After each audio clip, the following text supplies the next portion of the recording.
Terus sesuai janji saya untuk menghormati UII, saya tadi sudah matur sama Pak On juga sama Direktorat. UII adalah kampus yang didirikan oleh para ulama, para profesor, sehingga sudah seharusnya setiap makalah ilmiah itu ada referensinya, ada marojeknya. Dan yang dipakai di seluruh dunia, di semuanya, untuk ulumul Quran itu yang paling pokok pakai kitab Al-Itqan. Al-Itqan fi ulumil Quran, karangannya Imam Suyuti. Sebelum saya terangkan teks persisnya, itu ada sekian problem dalam memahami Quran, terutama kalau lewat terjemah. Problem itu bisa gawat betul, bukan gawat-gawatan tapi gawat betul. Misalnya ada ayat begini dan terjemahnya pasti begini. Fa'ainama tuwallu fatamma wajhullah. Kamu menghadap mana saja, di arah manapun, di sana ada ridhonya Allah.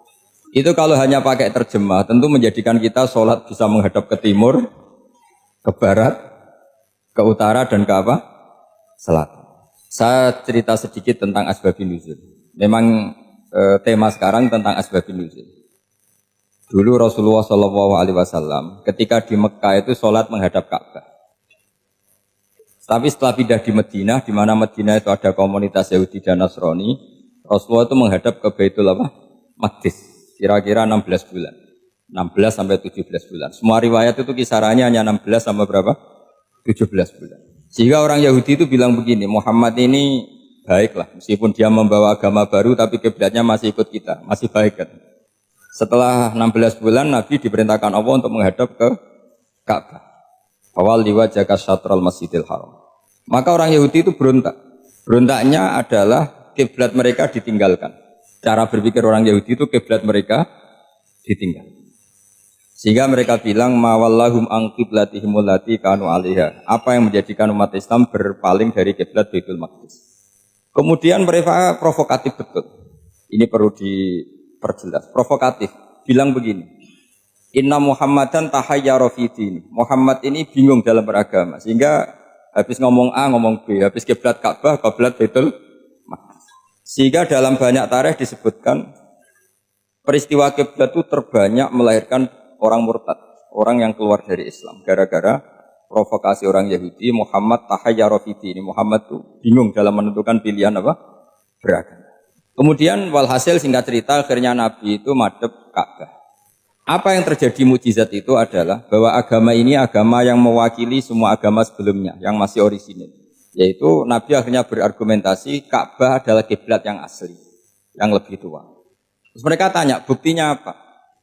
Dijawab oleh Quran, fihi ayatum bayyinatum maqamu apa? Ibrahim. Ka'bah bukti tertua adalah di situ ada makam Ibrahim. Makam itu jejak kaki. Ya kalau bahasa Indonesia makam itu kuburan. Kalau dalam bahasa Arab maqam itu jejak apa? Jejak. Sehingga diketahui oleh sejarah, dibuktikan di situ ada jejak kaki siapa? Nabi Ibrahim. Sementara nisbatnya Baitul Maqdis itu adalah kepada Nabi Musa dan Nabi Harun. Yang ini adalah turunan dari Nabi siapa? Ibrahim. Hikmahnya apa? Begini, sebagai bukti bahwa Baitul Maqdis pernah menjadi poros Islam atau poros Tauhid, maka Nabi Muhammad pernah disuruh menghadap ke Baitul Maqdis. Buat inget-ingetan kalau ini pernah menjadi poros apa tahu. Tapi tetap tua-tuaan masih tua apa? Ka'bah. Kenapa tua Ka'bah tadi? Karena Ibrahim adalah Abul Anbiya, bapak dari para. Dan di situ ada jejak kakinya. Fihi ayatum bayyinatum maqam. Bukti itu belum cukup. Dibuktikan lagi bahwa Ismail kecil itu hidupnya di Ka'bah. Kita tahu sa'i bainas Safa wal Marwah adalah karena Siti Hajar sedang mencari apa? Jadi ada bukti sekian, bukti empirik bahwa Ibrahim itu kiblatnya itu Ka'bah, bukan Baitul. Sehingga ada kata-kata fihi ayatum bayyinatum maqamu Ibrahim. Nah, tanpa ngerti asbabun nuzul, kamu akan mengartikan fa'ina ma tuwallu fatamma wajhuhu itu salah. Karena di situ kamu menghadap mana saja, maka di situ ada ridhonya Allah. Maka para ulama memberi catatan, maksudnya begini, kamu menghadap kemana saja, asal itu yang diperintahkan Allah, maka di situ ada ridhonya Allah. Harus seperti itu maknanya, disesuaikan dengan konteks asbabun nuzul. Tanpa seperti itu tidak bisa. Dan masih banyak lagi kepentingan tentang asbabun nuzul. Jadi problem sekarang adalah banyak mufassir yang hanya mengartikan dari terjemah. Itu bahaya sekali. Jika ada orang yang menikah secara mut'ah, itu kan mirip kayak transaksi zina. Mereka berdalil famastamta'tum bihi minhunna fa'atuhunna ujurahun. Perempuan yang sudah kamu nikmati, yang penting kamu bayar. Terjemahnya seperti itu. Karena ujur itu jamaknya ujroh. Itu fatal sekali. Padahal ayat itu begini, settingannya begini, setting siakul kalamnya atau asbabun nuzulnya begini. Ini sekaligus, memang saya sengaja ngaji dengan tema yang berat untuk penghormatan pada yang ngaji. Kalau temanya ringan kan kayak TPG. Jadi ini supaya gue keren-kerenan, ini ada doktor Pak Oni pernah dekan Fakultas Hukum. Jadi kalau saya nanti salah tinggal ditangkap saja, gampang kan? Tapi nangkap saya berurusan dengan Tuhan. Jadi, kalau orang dekat Allah itu yang tanggung jawab itu Allah. Jadi dia bisa menang di kepolisian tapi kalah di hukum Tuhan. Jadi kalau berhadapan-hadapan dengan saya. Begini asbabun nuzulnya begini. Wal muhsanatu minan nisa yang awal juz 5 itu, ya kita santai aja. Yang awal juz 5 itu sebetulnya maktuf, diatafkan pada ayat hurrimat alaikum ummahatukum wa banatukum wa akhwatukum wa ammatukum wa kholatukum wa banatul akhi wa banatul ukhti. Jadi perempuan yang haram dinikah itu ada 7. Yang faktor nasab, yaitu siapa? Ibu, putri, saudara putri, bulik dari bapak, amah itu bulik dari bapak, kholah itu bulik dari ibu, keponakan dari saudara lelaki, keponakan dari saudara perempuan. Ini disebut haram karena nasab gen. Kalau orang Jawa bilang hanya 4 karena ngitungnya bulik baik dari bapak maupun ibu. Kalau orang Jawa bilang kan bulik terus keponakan dihitung 1. Padahal ada keponakan dari saudara lelaki, ada keponakan dari saudara apa? Perempuan. Wa banatul akhi wa banatul ukhti. Terus kedua, haram karena rodok. Kita tahu dalam hukum Islam rodok adalah sama dengan nasab. Jadi ibu yang pernah menyusui kamu berarti jadi ibu kamu, dan saudara sepenyusuan berarti menjadi saudara kamu. Ini disebut wa ummahatukum allati arda'nakum wa akhwatukum minar rodok. Terus ketiga, haram karena musoharoh, karena besanan. Jadi pagi ini misalnya saya nikah dengan Sri, bilang qabiltu nikaha wa taswijaha bil maril madkur. Setelah nikah dengan Sri ini otomatis ibunya dia menjadi mertua. Otomatis haram saya apa? Nikah. Ini namanya haram karena musoharoh. Atau kamu punya anak Zaid. Zaid pagi ini akad dengan Sri.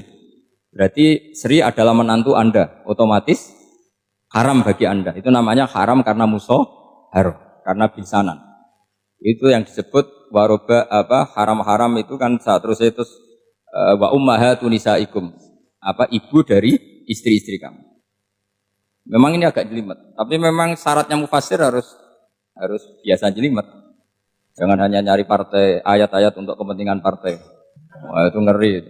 Kacau Quran dipakai kampanye. Terus itu berarti sudah 3 kan? Haram karena nasab, haram karena rodok, haram karena musuh. Terus yang keempat ini, haram yang bukan karena sebab pada seorang perempuan, tapi karena istri orang. Itu disebut wal muhsanatu minan nisa. Haram menikahi perempuan yang masih milik orang lain. Orang lain yang menikahi ini, istilahnya Allah adalah lelaki yang menikahi perempuan ini adalah lelaki sing muhsinina ghairu musafihin, secara nikah yang sah. Nah, nikah yang sah itu begini dalam hukum fikih Islam. Saya nikah dengan Sri, kalau hanya akad, itu saya wajib bayar mahar hanya separuh. Jadi kalau saya janji bayar 1 miliar, berarti wajib bayar berapa? 500 juta. Kalau janjinya 100 juta, hanya bayar 50 juta. Itu yang wajib bil akdi. Nanti wajib sepenuhnya nunggu bil jima. Kalau sudah hubungan intim, baru wajib 100%. Jadi kalau ada di Jawa, nikah dengan seperangkat alat sholat, itu yang atasannya tok, itu wajib karena akad. Nanti bawahnya nunggu setelah hubungan apa? Intim. Nah, ini hukum Quran, bukan hukum saya.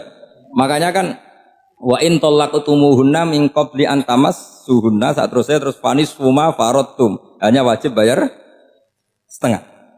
Nah, perempuan yang sudah diajak hubungan intim itu kata Allah fa'atuhunna ujurahun, maka wajib kamu bayar penuh. Jadi ayat itu tentang perempuan yang sudah dinikah, kita harus bayar berapa? Harus bayar penuh. Ini penting saya utarakan. Nah, problem kita sebagai orang Indonesia, ini juga problem Pak On, problem semua kiai. Mahar di Indonesia itu nggak bisa dibahas di Quran. Karena keterlaluan, kecilnya itu keterlaluan. Saya ini kan kiai, sering ngakatkan tuh sampai bosan, seperangkat alat sholat. Oh, itu ngawur sekali, ini mbak-mbak harus nggak mau gitu. Saya provokasi minimal itu ya berapa? 100 juta berapa? Pantasnya berapa? Pantasnya berapa? 10 gram itu berapa nilainya? Kan 1 gram 500.000, baru 5. Ya sudah mendingan itu 10 gram. Quran itu bayangannya gini, sambil latihan, yang hafal-hafal biar latihan. Jangan dapat beasiswa karena hafal tapi nggak jelas juntrungannya. Quran itu bayangannya gini, ini nggak mungkin Quran ini bisa dibaca di Jawa. Wa in aradtum istibdala zaujim makana zauji wa ataitum ihdahunna qintaran fala ta'khudhu minhu syai'a. Jika kamu nikah sama seorang perempuan, kemudian kamu cerai, maka mahar yang sudah kamu berikan jangan ambil lagi. Karena mahar di Arab itu mahal, 100 juta, kadang mobil Alphard, kadang GMC. Sehingga setelah menceraikan tuh kebayang menarik. Kok enak, dulu saya memberikan itu kan karena dapat servisnya, sekarang sudah saya cerai, saya tarik. Kalau mahar di Indonesia kan seperangkat alat sholat. Jadi gak kebayang ada kalimat fala ta'khudhu minhu saya jangan ambil lagi. Kebayang ngambil aja enggak? Apalagi kalau nikahnya sudah 2 tahun kan sudah lusuh, sudah. Tapi kalau di Arab itu kebayang karena mahal. Makanya orang Arab suka nikah orang Indonesia karena murah. Jadi bahasa kintoron tuh harta yang enggak ternilai. Wa ataitum ihdahunna kintoron. Yang enggak ternilai, mahal betul. Itu pernah saya hitung, ada yang mahar itu 400 juta, ya sekira segitu. Nah makanya setelah dicerai, Allah memperingatkan setelah kamu kasihkan, ya jangan minta lagi. Kenapa kepikiran minta? Karena jumlahnya besar. Kalau di Indonesia kepikiran nggak minta, nggak kepikiran, saking kecilnya. Seperangkat alat sholat, kadang 1 juta. 1 juta itu setelah hubungan intim sebelumnya yang wajib hanya 500. Itu kan nggak kebayang. Makanya susah ngartikan Quran di Indonesia, kadang susah karena kadang terlalu. Itu pernah Sayyidina Umar radhiyallahu anhu pernah bilang begini, wahai para perempuan, mahar itu jangan mahal-mahal, kasihan para lelaki. Itu ada perempuan alimah, ya orangnya alim betul, meskipun nggak pernah sekolah di UI, tapi alim itu. Itu usul langsung gini, ya Amirul Mukminin, laisa dzalika laka ya Amirul Mukminin, waqad qala ta'ala wa ataitum ihdahunna qintaran. Kamu hanya seorang Amirul Mukminin, tidak berhak bikin aturan pembatasan mahar. Allah saja tidak batasi, kenapa kamu batasi? Jika dulu yang namanya nikahnya Sulaiman Agung atau Jamaluddin siapa Ratu Agung, kalau hadiah ya sampai tas mahal itu. Ini kan dari bahasa Arab mumtaz mahal. Mumtaz itu istimewa, mahal itu dia punya istri yang sangat dicintai, dikasih hadiah mumtaz mahal. Terus ilat Jawa jadi apa?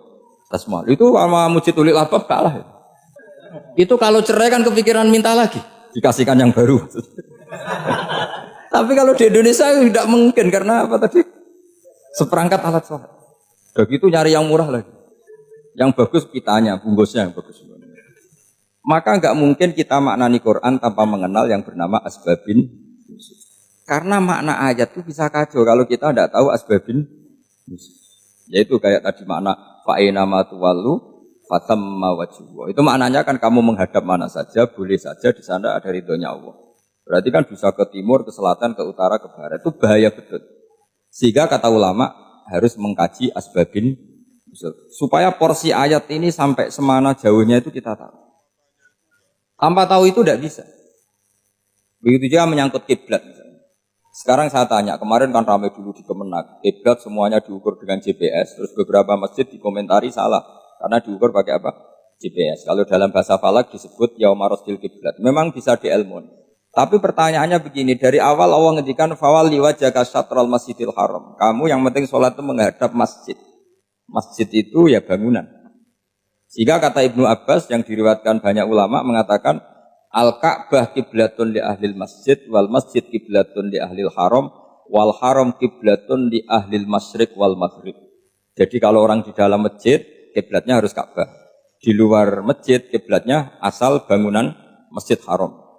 Tapi di luar sini kayak di Indonesia boleh semua tanah haram. Kenapa begitu? Kata Ibnu Abbas karena Quran itu turun bilisanin arabiyyin mubin. Jadi kalau orang Jogja kalau mau ke Jakarta arahnya kemana? Barat. Itu sebetulnya ketika Anda ke barat itu persis Jakarta apa bisa saja pasnya itu Pangandaran. Tapi orang itu akan bilang kalau ke barat ya ke Jakarta. Meskipun presisi Anda tepatnya di Pangandaran. Nah kiblat seperti itu, asal orang menghadap ke barat itu orang sudah bilang ke kiblat. Gak usah sedetail misalnya harus pas Ka'bah. Saya pernah debat sama tim ahli Kemenang. Gak bisa Gus, sekarang ada GPS harus tepat Ka'bah. Terus saya bilang gini, kalau teori Anda benar, berarti semua masjid luasnya maksimal 16 meter. Ka'bah itu luasnya hanya 16 meter. Berarti masjid Ulil Albab yang pojok sana sama pojok sana, kira-kira itu ya sudah tidak kena Ka'bah. Kalau harus tepat, Ka'bah itu kan diameternya hanya 16. 16 sama 18 kalau nggak salah. Berarti semua masjid kalau ingin tepat Ka'bah harus pas 16. Kalau terlalu luas pilihannya harus cekung. Kan jadi aneh. Makanya saya itu sering Pak On. Dulu saya ini biasa debat fikih. Kalau di tradisi pesantren namanya Basul Masail. Saya punya teman yang paling kurang ajar, yang paling saya kenang dalam sepanjang sejarah. Dulu itu kalau debat fikih itu ya seru. Kalau aturan fikih kan gini, soft paling baik itu kan soft pertama. Baru kedua, baru ketiga. Yang paling keren kan soft awal, soft. Terus teman saya bilang gini Pak. Ya kalau gitu gini aja Gus, desain masjid itu memanjang utara selatan. Biar semuanya soft awal. Gara-gara didesain begini kan ada soft 2, soft 3. Apa susahnya? Kita bikin mulai awal supaya masjid itu memanjang utara apa? Selatan. Supaya semuanya soft awal. Ya kalau ada hukum ya diimplementasikan dalam desain bangunan katanya. Jadi itu kan kacau. Terus akhirnya saya jawab, lalu setelah begitu yang paling afdol siapa? Yang dekat imam. ya sudah, bikin cekung saja kalau gitu. Artinya gini ya, beragama itu yang sehat. Jadi beragama itu berdasar riwayat. Berdasar riwayat, pernah ada ulama yang ngitung, Madinah menghadap Ka'bah itu ya tidak pas. Pernah dihitung pakai GPS. Kiblat Madinah ke Ka'bah itu ya tidak pas. Tidak seperti yang pernah dianjurkan Kemenak. Karena apa? Agama ini ngikuti bilisanin arabiyyin mungkin. Seperti jenengan gini. Semua ini istilahnya apa? Menghadap Gus Bah. Padahal ada yang agak sana, agak sana. Semuanya ngaji sama siapa Gus Bah? Ya sudah. Istilahnya bertatap muka. Memangnya kita benturan. Ini bahasa. Jadi seperti ini semua namanya apa? Berhadap. Padahal ada yang agak samping, agak samping. Ka'bah juga gitu. Sebenarnya tidak se-ekstrim yang dibayangkan orang-orang. Cuma kalau bisa tepat, ya kita harus tepat. Tapi tetap saja tidak perlu 16 apa? Fa'aina ma tuwallu fatamma wajhuhu itu artinya menghadap. Menghadap itu menghadap arah. Makanya Allah tidak ada fawal liwajhaka nahwal Ka'bah tapi fawal liwajhaka syatrul Masjidil Haram. Jadi ini penting saya utarakan supaya kita familiar dengan istilah-istilah Quran. Istilah Quran itu gampang kok sebenarnya. Kalau kita kaji itu gampang. Problem kita tidak pernah mengkaji. Jadi semuanya asing. Kalau kita mengkaji itu gampang sekali. Saya punya sekian cerita betapa pentingnya mengkaji Quran. Harun Ar-Rasyid itu dinasti Bani Abbasiyah. Itu pinter sekali. Ada seorang ustadz yang agak ekstrim. Itu datang ke Harun Ar-Rasyid. Ya Amirul Mukminin, inni nasihun laka famusaddidun alaika. Fala tajidanna alayya fi nafsika syai'an. Saya mau nasihati kamu tapi saya mohon jangan masukkan hati. Karena nasihat ini penting. Tapi saya akan keras, vulgar. Akan keras, kritik saya akan keras karena Anda sebagai Amirul Mukminin tidak pecus. Apa kata Amirul Mukminin Harun Ar-Rasyid? Uskut ya Ustadz. Sebagian riwayat uskut ya jahil. Kamu itu Ustadz bodoh, tidak usah banyak omong. Kenapa saya bodoh? Terus dibacakan ayat faqula lahu qaulal layyinal la'allahu yatadzakkaru aw yakhsha. Inna Allaha ta'ala qad arsala man huwa khairun minka ila man huwa syarrun minni. Wa ma'adzalika qala ta'ala faqula lahu qaulal layyin. Allah pernah menugaskan seorang yang lebih baik ketimbang kamu, yaitu Musa dan Harun. Musa dan Harun adalah seorang nabi. Kepada orang yang lebih buruk ketimbang saya, yaitu Fir'aun. Itu saja etikanya faqula lahu qaulal layyin. Kamu kalau ngomong yang halus, yang baik, yang berperadaban, kok kamu sama saya mau kasar? Akhirnya ustadznya ternyata pinter kamu, yes pinter aku. Jadi semudah itu. Allah itu menugaskan orang yang lebih baik ketimbang kamu, yaitu Nabi Musa, kepada orang yang lebih buruk ketimbang saya, yaitu Fir'aun. Itu saja ada etikanya. Kok kamu sama saya mau tambah etika. Mau main kasar hanya karena kamu merasa nasihat Anda benar. Jadi gampang sekali memahami Quran.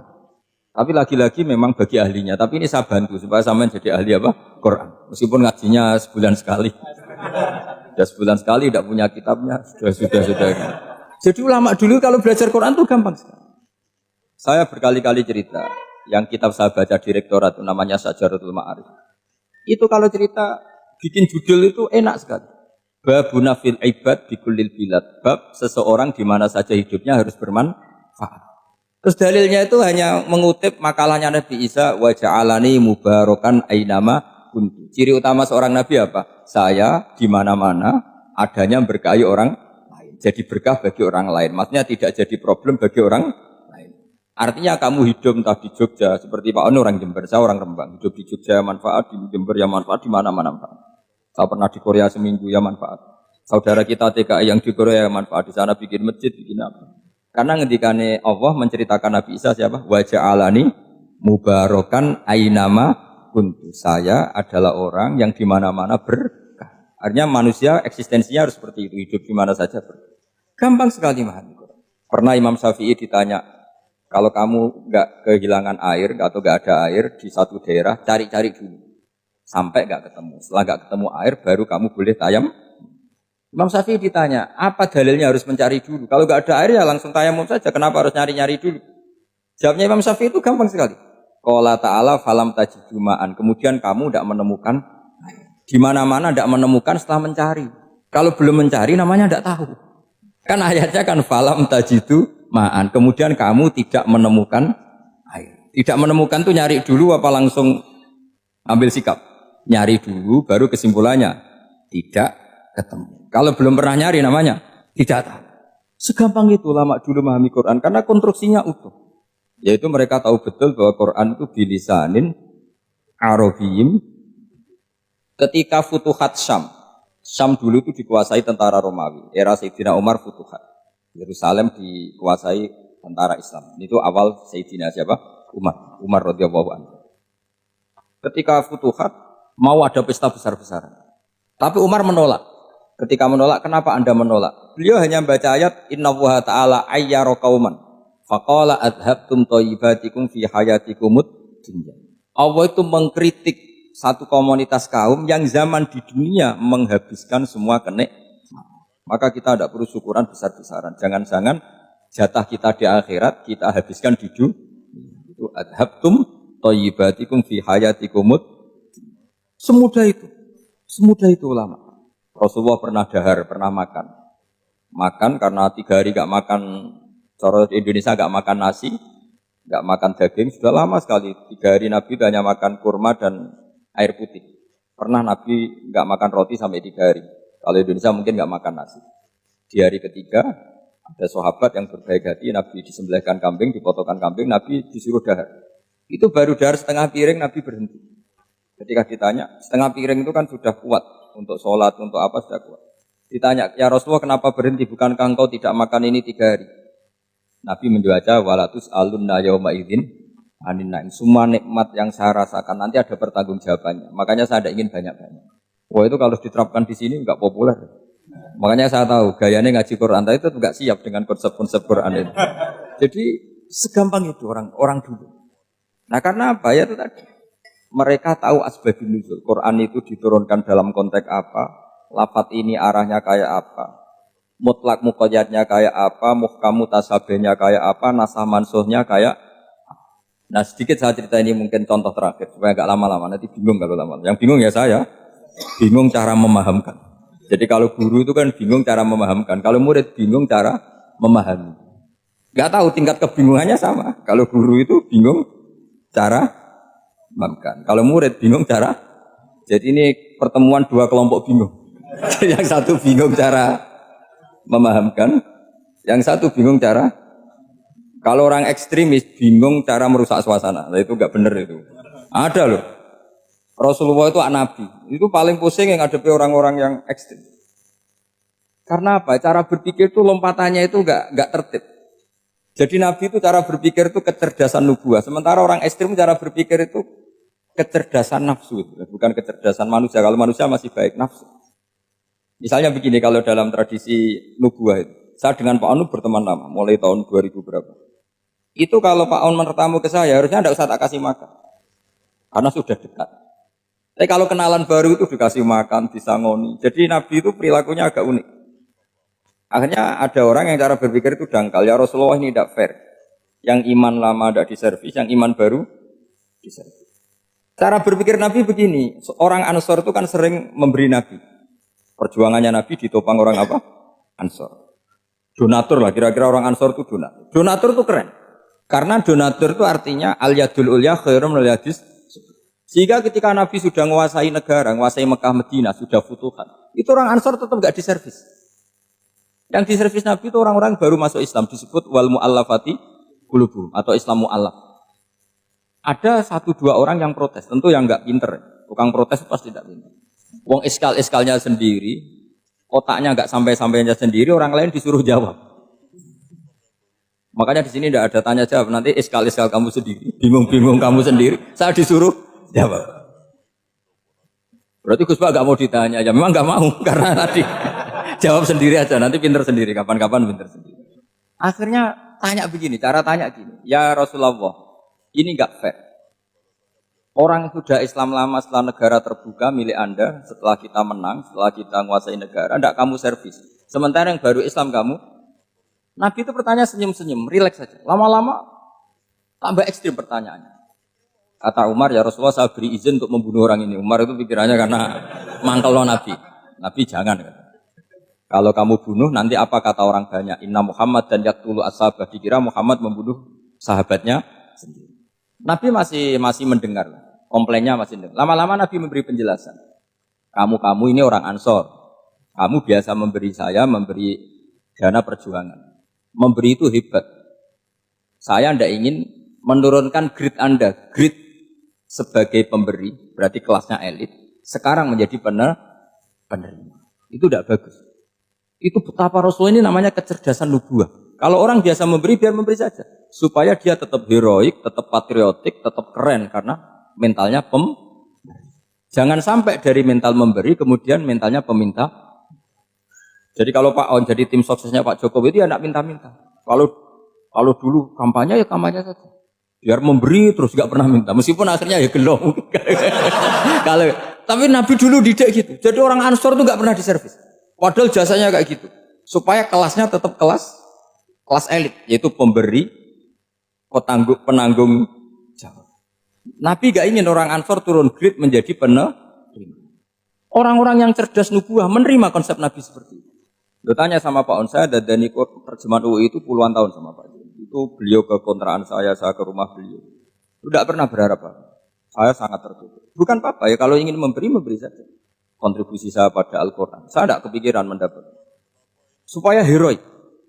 Tapi orang-orang yang cerdas amatir tadi, ini gak fair. Wong yang memberi lama kok dapat servis sedikit. Nah, sekarang itu problem zaman akhir sudah mulai seperti itu. Orang ini namanya Dzul Khuwaisirah. Ini yang nanti punya anak turun Khawarid. Khawarid itu orang yang ibadahnya hebat, tapi cara berpikir tentang nubuah salah. Orang lagi Khawarid itu orang yang ibadahnya hebat, tapi cara berpikir nubuah salah. Nubuah itu unik. Nubuah itu cara berpikir tadi. Apa ya? Melihat sesuatu yang benar biar benar terus. Gitu. Yaitu tadi. Mental memberi itu ya biar memberi terus, tidak usah di-share. Maka ketika Abu Bakar jadi khalifatul Rasulillah, itu ada sistem kepegawaian. Itu gajinya Umar yang sudah Islam lama, gajinya Abu Bakar yang sudah Islam lama. Itu sama Abu Sufyan sama, padahal Islamnya Abu Sufyan baru setelah Fathu Mekah, kira-kira baru setahun. Terus diprotes sama orang-orang, ini Islam lama kok gajinya sama Islam yang baru setahun kok sama. Kata Abu Bakar, fadhailuhum indallah, mereka punya kelebihan Islam lama itu indallah, nanti balasannya biar surga. Kalau di dunia sesuai profesinya. Artinya profesi kalau penjaga kantor ya berapa, kalau dosen berapa, pokoknya ya sudah. Dan itu diterima oleh sahabat, semuanya nerima konsep itu. Era Umar agak dibalik. Abu Sufyan kira-kira gajinya 1 juta, yang lainnya yang menangi Nabi mulai awal gajinya 10 juta. Ditanya, ya Umar, kenapa ini jadi rubah seperti kebijakan Abu Bakar, tidak seperti Abu Bakar? Jawabnya Umar lucu. Fa wa la usawwi baina man qatala Rasulullah wa baina man qatala ma'a Rasulillah. Demi Allah saya tidak akan pernah menyamakan orang yang dulu merangi Rasulullah yaitu Abu Sufyan dengan orang sing selawase dari Rasulullah yaitu Sayyidina Ali dan sebagainya. Ini penting. Artinya ketika gajinya orang saya seperti Ali radhiyallahu anhu itu tinggi itu bukan karena lamanya Islam, tapi karena lamanya iman. Jadi mulai dulu ijtihad itu ada dan dulu dia biasa saja. Karena tadi ada kecerdasan nubuah. Saya ulang lagi, ada kecerdasan apa? Sekarang itu kecerdasan toma atau kecerdasan nafsu. Itu kalau sampai ngaji kitab tasawuf, itu bab bakhil itu tidak ada. Menurut kitab tasawuf, medit itu tidak ada, kikir itu tidak ada. Yang ada itu toma. Toma itu berharap dikasih orang lain. Sampai pernah enggak bilang kalau artis-artis di Jakarta kikir? Tidak pernah kan? Karena kamu tidak pernah ingin diberi. Kalau kamu punya pacar karena kenal tidak pernah ditraktir, oh pacar saya kikir. Karena kamu ingin diberi. Pernah enggak kamu hukumi orang lain kikir? Yang enggak kenal. Padahal tidak pernah memberi kamu. Apa kak? Karena kamu tidak pernah ini. Coba sekarang kamu saya tanya. Ini latihan cerdas. Definisi kikir itu apa coba? Enggak pernah memberi kamu kan? Artis-artis Jakarta, tokoh-tokoh nasional pernah enggak memberi kamu? Enggak kan? Tapi enggak pernah kamu vonis kikir. Karena kamu enggak pernah Tapi pacar kamu, kok amin ditraktir terus? Atau istri kamu, atau mertua kamu, kok enggak ngasih warisan, kamu bilang kikir enggak? Sebabnya kikir betul apa karena kamu tomak, berharap? Tomak. Maka di kitab tasawuf itu enggak ada bab kikir, yang ada bab tomak. Karena asal usul menvonis orang kikir itu karena tamak. Maka jangan banyak kenal orang, nanti banyak hukum kamu kan gitu. Sombong juga gitu, di tasawuf itu enggak ada bab sombong. Karena orang hukum orang lain sombong itu karena kamu ingin dihormati. Ada orang enggak kenal. Terus lewat saja enggak tanya kamu. Kamu bilang sombong enggak? Enggak kan? Tapi kalau kenal, oh sombong betul, kenal enggak tanya kan gitu. Jadi tasawuf itu sisi unik dari khazanah Islam. Makanya di tasawuf itu enggak ada kritik terhadap kikir. Ya tentu kikir itu buruk, pasti ya kikir itu buruk. Tapi enggak perlu dikritik. Jangan-jangan yang salah kamu. Mau kenal Pak On di PPAI terus ingin jadi sekretarisnya. Terus ingin kenal Pak Jokowi ingin jadi menterinya. Nanti kenal rektor ingin jadi pegawainya. Ketika enggak diturutin bilang Pak Rektor kikir. Tapi orang lain ya kak pernah berharap, mungkin nggak menvonis Pak Rektor atau Pak On ini kikir, enggak kan? Berarti vonis kikir itu status orang itu apa nggak kesampaian niat kamu? Memang agak jelimet ilmu tasawuf itu, tapi itu unik, itu bagian dari khazanah apa? Islam. Makanya Rasulullah itu sering isti'adah minta perlindungan wamin toma'in fi ghairi matma'in. Ya Allah saya tidak ingin berkeinginan yang tidak layak. Karena semua dunia ini dimulai dari keinginan. Coba kamu protes negara itu karena apa? Ingin makmur, sejahtera tanpa kerja. Sehingga nyalakan menteri keuangan, menteri ini itu. Makanya kalau guyonannya ulama tasawuf gini, tak beri bocoran. Guyonannya orang tasawuf. Begini guyonannya. Anta lam tajid min nafsika kullama turid. Fakaifa turidu min ghairika kullama turid. Kamu yang punya keinginan saja tidak bisa memenuhi apa yang kamu inginkan. Kenapa keinginan itu kamu timpakan ke orang lain untuk memenuhi kamu? Wong kamu yang punya keinginan saja tidak bisa mewujudkan. Kenapa keinginan Anda kamu timpakan, bebankan orang lain untuk memenuhi keinginan Anda? Misalnya kamu, Gus saya ini goblok, tolong pinterkan. Wong kamu yang ini saja tidak bisa, kok menyuruh saya? Jadi kalau tiap tasawuf itu unik. Seperti kamu mencintai istri tulen, itu ingin kan dicintai istri tulen. Kamu sendiri kan nggak bisa cinta tulen, masih pelengahan sana sini. Kamu pacaran, ingin pacar kamu setia. Ternyata kamu bikin sekian alternatif. Kalau putus ini punya ini, putus ini. Tapi kamu ingin ini setia, kan nggak fair. Makanya guyonanya orang tasawuf itu anta lam tajid min nafsika kullama turid fa kaifa turidu min ghairika kullama turid. Gampang tuh apalane pokoknya ratrit gitu aja gampang. Jadi kamu yang punya keinginan saja tidak bisa memenuhi.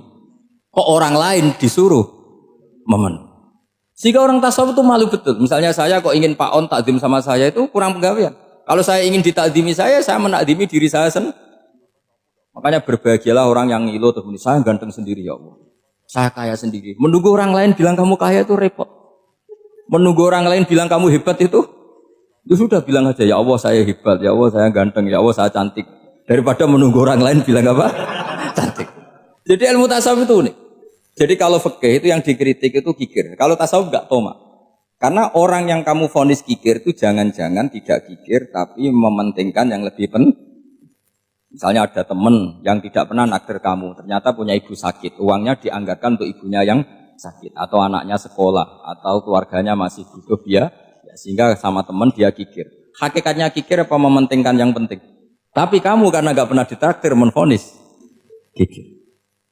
Ini pelajaran. Jadi makanya yang dianteni ilmu tasawuf itu tamak tadi kalau dalam bahasa Indonesia, bukan kikir. Karena vonis kikir itu akan disematkan orang yang tidak kesampaian hajatnya. Pokoknya bapak saya itu keluarga kiai itu ajarannya itu. Yang penting jangan berharap dari orang lain.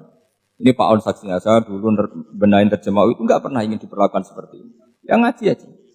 Karena pikirannya keluarga kiai itu sederhana. Kalau ngamal ya ngamal saja. Ngamal itu heroik. Makanya buyut-buyut kita semua ini kan pahlawan semua.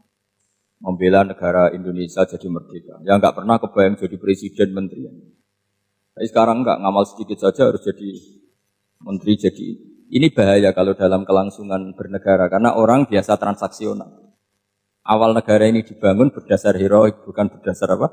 Transaksional. Tapi sekarang orang akan membiasakan itu. Apa-apa itu transaksional. Ini tidak bagus untuk kelangsungan bernegara. Apalagi kelangsungan beragama.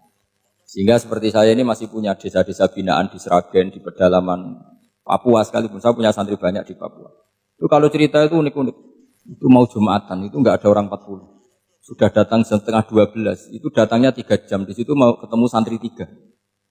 Semua, karena ya akhirnya mereka tanya gini Pak.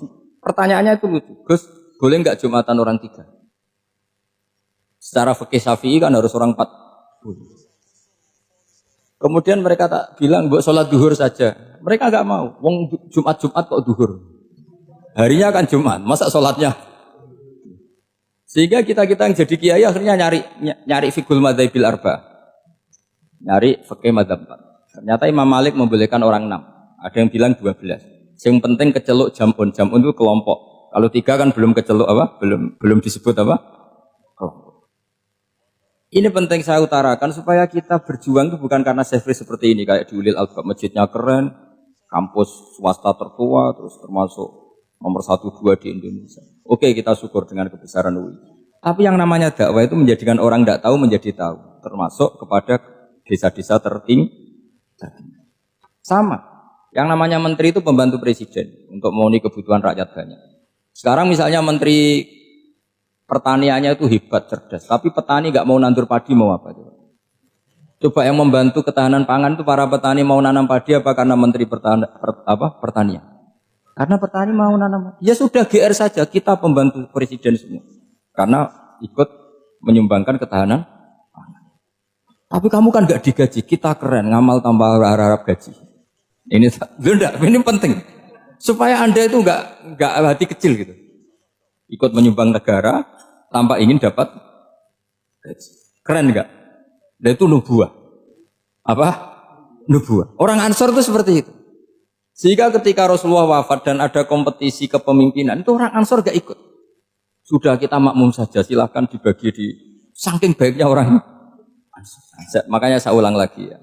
Kecerdasan nubuah ini yang gak difahami orang Khawarij. Orang Khawarij cara berpikir yang kerja banyak harus dapat banyak. Sementara kecerdasan nubuah enggak.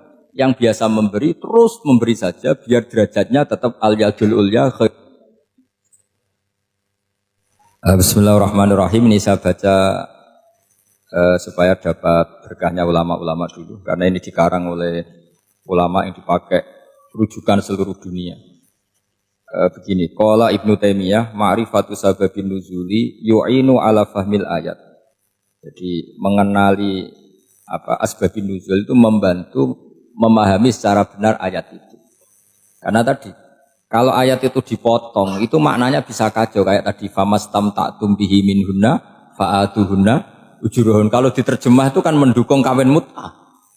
Kalau terjemahnya saja perempuan siapa saja yang pernah kamu nikmati yang penting kamu bayar, itu kan aliran sesat dan menyesatkan. Itu konteks asbabun nuzul tidak seperti itu. Perempuan yang sudah menjadi istri kamu, saya ulang lagi, perempuan yang sudah menjadi istri kamu, jika sudah kamu hubungan intim, maka maharnya harus dibayar penuh. Tapi kalau belum hubungan intim, maharnya hanya wajib separuh. Fanisfu ma faradtum illa ayafuna aw ya'fu alladzi biyadihi uqdatun nikah. Tapi tadi kalau di Indonesia gimana Gus? Itu yang repotnya, maharnya itu tadi mau kena atasan dan apa? Bawaan. Wah kacau kalau di Indonesia itu. Sehingga kita bingung kalau dalam logika Arab kan gitu. Bayangannya kalau cerai, kata Allah, fala ta'khudhu min husai'at.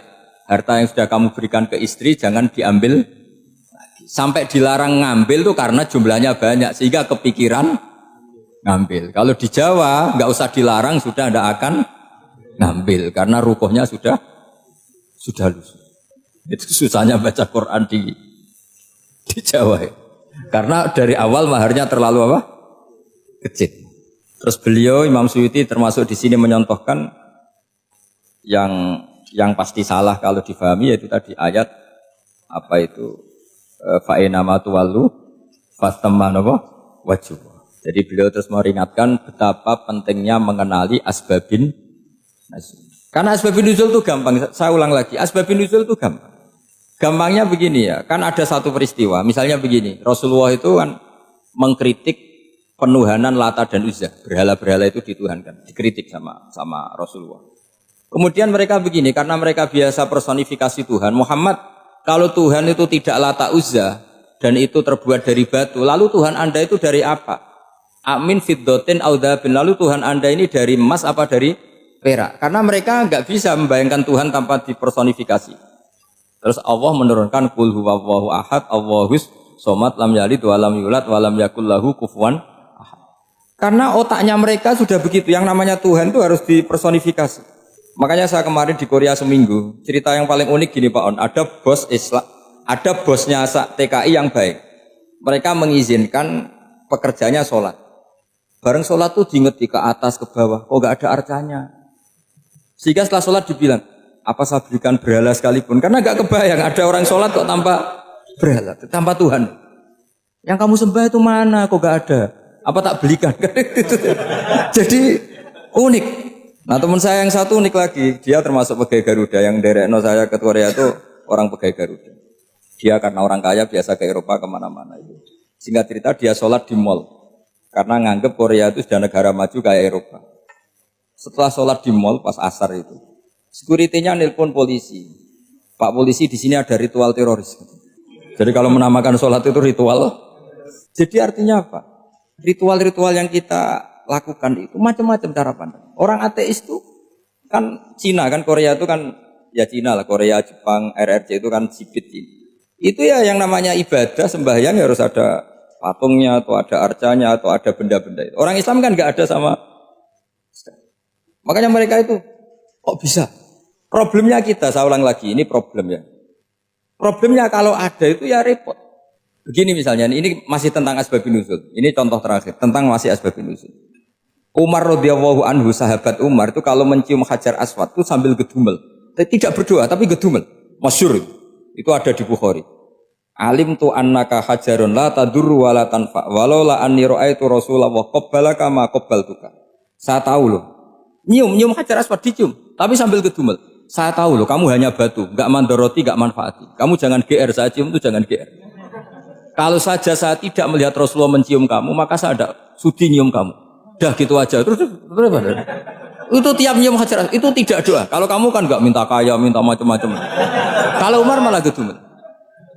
Nah, kenapa demikian? Itu ada asbabun nuzulnya. Umar itu saksi sejarah. Ketika Rasulullah Fathi Mekah, Nabi kan tawaf terus mencium Hajar, itu di belakang masih banyak orang kafir. Kebetulan Umar masih di sana. Sudah Islam Umar, tapi dia di belakang. Dengar orang-orang kafir, Muhammad itu tua aneh. Katanya melarang nyembah batu. Ternyata dia nyembah batu. Jadi Nabi nyium Hajar Aswad itu dikira nyembah batu. Katanya ngelarang nyembah batu, tapi dia kok nyembah batu. Karena Nabi mencium Hajar Aswad. Nah karena untuk menghilangkan stigmasi itu, Umar tiap nyium Hajar Aswad ngomong gitu. Andai kan ada sound system, mungkin jadi sound system. Supaya jelas bahwa penciuman ini bukan karena menyembah. Artinya mudah sekali kenapa Umar ngomong gitu. Karena asbabun nuzulnya seperti itu. Coba kalau kamu tidak tahu asbabun nuzul, Umar maksudnya gimana tuh? Gak doa, gak apa kok malah ngomong gitu kan ya. Tapi kalau kamu tahu asbabun nuzul Umar itu yang mendengar komentar orang sama ketika kita tawaf itu kan 3 pertama kan kita lari-lari kecil. Itu ceritanya juga gitu. Rasulullah itu hidup di Medina, terus diterkenalkan miskin. Medina itu kota wabak, kota penyakit, endemik. Dulu Medina, Yasrib itu kota endemik. Sehingga kata orang kafir-kafir Mekah, yaji ulihadal bait kaumun qad wahanat huma Yasrib. Nanti akan datang satu komunitas kaum yang sudah lemas karena kena penyakit apa? TBC dari apa? Yasrib. Nabi dengar itu makanya terus bilang ke para sahabat, tunjukkan kalau kamu kuat dengan cara lari 3 kali. Terus pakai pakaian yang kelihatan maco, yaitu yang dipakai lelaki-lelaki. Bahunya dikelihatkan. Nah, setelah Rasulullah wafat, Umar menggantikan beliau setelah Abu Bakar.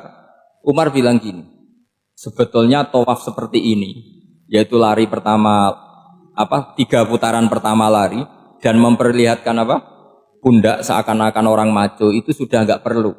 Karena alasan itu sudah tidak ada. Tapi ini tinggalan Rasulullah, maka jangan rubah ya tetap seperti ini. Akhirnya meskipun sudah tidak ada alasan tadi menjawab stigma si orang kafir, tetap tawaf seperti itu. Jadi memang agama itu unik. Kadang kita harus tahu alasannya, tapi alasan itu kalau menjadi mahatul hukmi, pijakan hukum salah. Misalnya kamu terus bilang gini, ya berarti tawaf sekarang bebas, nggak perlu seperti itu. Kan alasan itu sudah tidak ada.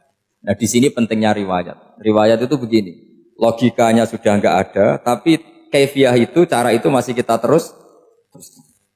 Dan itu memang saya ulang lagi harus tahu asbabun nuzul. Saya beri contoh ya misalnya, wa idza darabtum fil ardi falaysa 'alaikum junahun an taqsuru minas shalah. Terus ayat di mana? In khiftum ayyaftinakumul ladzina kafaru.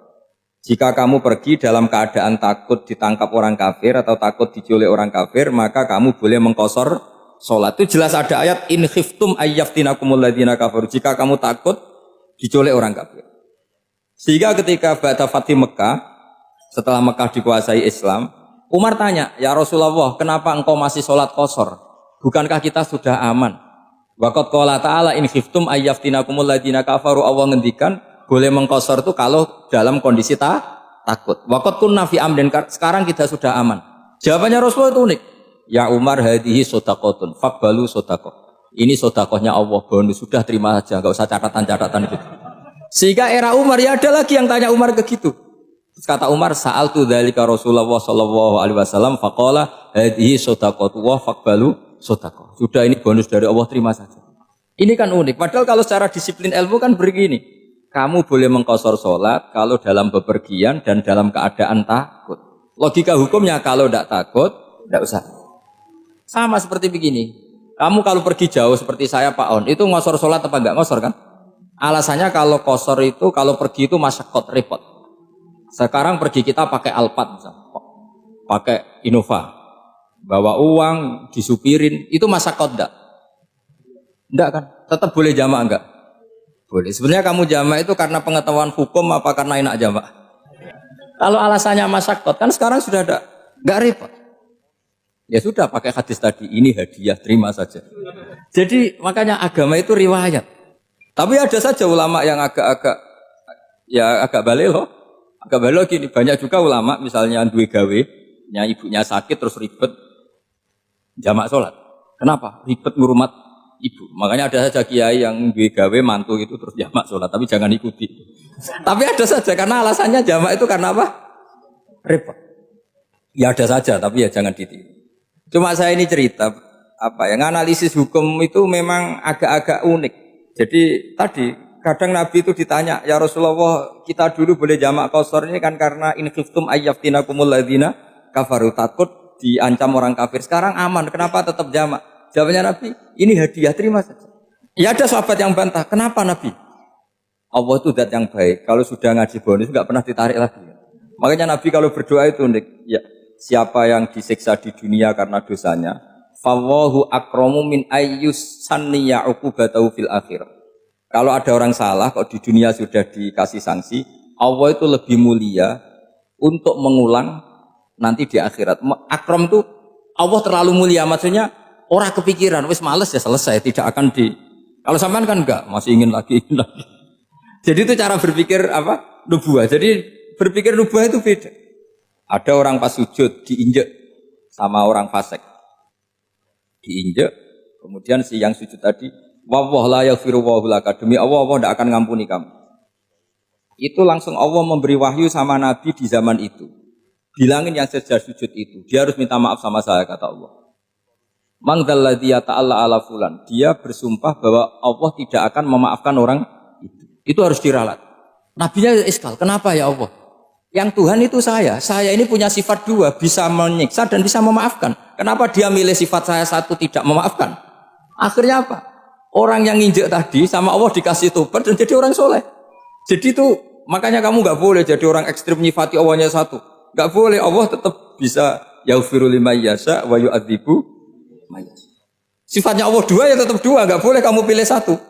Misalnya kamu kan biasanya gini, yang ghafur untuk kamu, yang sadidul uqab untuk orang lain. Mesti kelakuannya sama kan begitu. Nggak boleh seperti itu. Rasulullah kayak apa bencinya sama Wahsy? Karena Wahsy itu qatilu Hamzah. Yang membunuh Sayyid Hamzah siapa? Itu bencinya bukan main Rasulullah. Sampai maksud-maksud Wahsy. Tapi sama Allah malah diturunkan ayat laisa laka minal amri syai'un aw yatuba alaihim aw yu'adzib. Muhammad, meskipun kamu kekasih saya itu tidak wilayah kamu, maafkan atau enggak, terserah saya, kata Allah. Ternyata betul, malah Wahsy dikasih tobat. Nah sekarang enggak, orang itu nyifati Allah sama orang lain sadidul iqab, kalau sama dirinya enggak boleh seperti itu. Allah ya sifatnya tetap dua. Jadi boleh kamu misalnya berdoa, ya Allah mbak yang cantik itu semoga dapat jadi istri saya. Mbaknya juga boleh berdoa, ya Allah naudzubillah min dzalik. Jadi ini adu kekuatan, nanti terserah nanti Allah pihak yang mana. Kayaknya pihak yang perempuan mungkin. Karena kasihan kan kalau cantik dapat orang apa? Jelek. Saya tuh andaikan boleh fatwa fikih, yang saya haramkan tuh orang jelek dapat orang jelek. Karena kasihan anak-anaknya, tahu-tahu jelek banget. Jadi kan kasihan itu. Jadi dalam Islam itu seperti itu. Jadi apapun benci kita sama musuh kita, Allah bisa saja memperlakukan musuh kita secara baik. Karena Allah itu yaghfir. Tetap kita harus sifati Allah yaghfiru liman yasha wa yu'adzibu. Jangan karena kita benci seseorang seakan-akan Allah sama dia pasti yu'adzib. Pasti menyik. Itu yang dicontohkan Allah kepada Rasulnya, yaitu beliau tidak cocok sama Wahsy, malah Wahsy dikasih petunjuk. Makanya terus ada ayat apa? Laisa laka minal amri syai'un aw yatuba alaihim aw yu'adzib. Muhammad, tidak wilayah kamu, saya menentukan mengadab atau mengam. Makanya rata-rata kiai ulama itu halim. Orang halim itu rileks. Layinal janib, tidak gampang menvonis orang lain. Biar Allah tetap dengan sifatnya yaf'alu ma yasha, bahwa Allah bisa melakukan apa saja. Soal kamu benci sama seorang, benci saja atas nama kamu. Jangan nyatut-nyatut Allah. Misalnya kamu cinta seseorang, wah ini yang calon presiden ini harus jadi presiden. Ternyata Allah menghendaki jadi menteri, mau apa coba? Ya Allah ya falu maya, mau apa coba? Yang kiai atau Pak On, BPAI, pantasnya kan menteri agama itu Pak On misalnya. Tapi kalau Pak yang takdir gitu mau apa? Ya sudah, Allah ya falu. Santai aja. Itu rileksnya ahlul ilmi, ya sudah santai saja. Ini negaranya Allah, ini kerajaan Allah, ini buminya Allah, ya Allah biarin ya falu. Masa jadi Tuhan Allah, kamu yang repot. Kira-kira jadi Tuhan itu Allah, kamu yang repot. Ya Allah biar tetap ya falu. Mayasa Allah boleh yaghfiru liman yasha wa yu'adzibu mayasa. Saya kira demikian. Assalamualaikum warahmatullahi wabarakatuh.